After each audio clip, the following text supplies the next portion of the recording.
নমস্কার বন্ধুরা, আশা করছি সকলে খুবই ভালো আছেন। বং কিচেন বনানি নতুন একটা রেসিপিতে আপনাদের স্বাগত জানাই।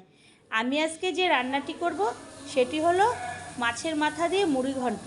তো তার জন্য আমি যা যা উপকরণ নিয়েছি আমি একে একে দেখাবো। তো আমি সরাসরি একটা কড়াই আগে বসিয়ে দিলাম। কড়াইটা গরম হতেই আমি দিয়ে দিলাম তেজপাতা, তারপরে দারচিনি, এলাচ, লবঙ্গ, এগুলো আমি ফোড়নের জন্য দিয়ে দিলাম। এগুলো গরম হচ্ছে, তারপরে একটু খুন্তি দিয়ে নাড়াচাড়া করে আমি আগে থেকে কুচিয়ে রেখেছিলাম পেঁয়াজগুলো। তো পেঁয়াজগুলোকে আমি দেব এবং ভালো করে খুন্তি দিয়ে নাড়াচাড়া করে নেব। তো বন্ধুরা, আমি এই মুড়ি ঘন্টটা কীভাবে করলাম একবার হলে আপনারা প্রথম থেকে শেষ পর্যন্ত আমার ভিডিওটা না দেখলে বুঝতে পারবেন না। এরপরে আমি পেঁয়াজটা লালচে করে ভেজে নেব আর তার মধ্যে দিয়ে দেবো 4টের মতো শুকনো লঙ্কা। তারপরে ওটাকে দেওয়ার পরে লাল হওয়ার পেঁয়াজের মধ্যে আমি দিয়ে দেবো আদা রসুন বাটা। আমি ওটা আগে থেকেই বেটে রেখেছিলাম। এরপরে কিছু গুঁড়ো মশলা অ্যাড করব। তো তার মধ্যে থাকবে ধনের গুঁড়ো, জিরের গুঁড়ো, হলুদের গুঁড়ো আর লবণ।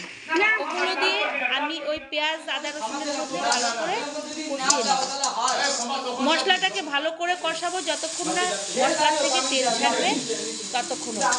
যখন তেল ছাড়বে আমি তখন ভাজা আলুগুলো আমি দিয়ে দেবো। আমি আলুটাকে ভেজে রেখেছিলাম আগে থেকে কাজের সুবিধার্থে। তারপরে আমি ওই ভাজা আলুটা কষানো হয়ে গেলে আমি দিয়ে দেবো ওর মধ্যে 1 বাটি গোবিন্দ মশলা। আমি এই আপনারা অনেকে অনেক রকম করে করেন, আমি এইভাবে করলাম। একবার হলে আমার মতন করে দেখবেন। তো আমি 1 বাটি চালটাকে দিয়ে এবার ভালো করে ওই মশলা আলুর সঙ্গে ওই চালটাকে কষিয়ে নেব আর দিয়ে দেব 3-4টের মতন কাঁচা আর পাকা কাঁচা লঙ্কা। এরপরে আমি যেহেতু 1 বাটি চাল নিয়েছি, আমি 2 বাটির মতন ওর মধ্যে জল দেব আর আমি কড়াইশুঁটি দিয়ে দেব। দিয়ে একটা ঢাকনার সাহায্যে ভালো করে নাড়াচাড়া করে আমি ঢেকে দেব। তো বন্ধুরা, আমার চ্যানেলটি যদি এখনও সাবস্ক্রাইব না করেন তো প্লিজ সাবস্ক্রাইব করবেন, লাইক শেয়ার কমেন্ট করবেন, পাশে থাকবেন। আর আমি ওর মধ্যে দিয়ে দেব যে মাছের মাথাটা ভেজে রেখেছিলাম, সেই মাছের মাথা। এরপরে আমি কিছুক্ষণ পরে ঢাকনাটা তুলবো। ঢাকনা তুলে আমি ভালো করে নাড়াচাড়া করব। তো আমার চ্যানেলটি সাবস্ক্রাইব না করলে তো please subscribe, like share comment করবেন, পাশে থাকা বেল বাটনটি টিপবেন। তাহলে যে কোনো রেসিপি আপনাদের কাছে আগেই পৌঁছে যাবে। আর এই রকমভাবে একবার হলেও বাড়ির সকলকে এইভাবে মুড়ি ঘন্ট করে বাড়ির লোককে খাওয়াবেন, আপনারাও খাবেন। একদিন একটা নতুন কিছু খাওয়ার হয়ে যাবে। এরপরে আমি ওর মধ্যে দিয়ে দেব টমেটোটা, ভালো করে নাড়াচাড়া করে টমেটো দেবো। তারপরে গরম মশলার গুঁড়ো দেবো।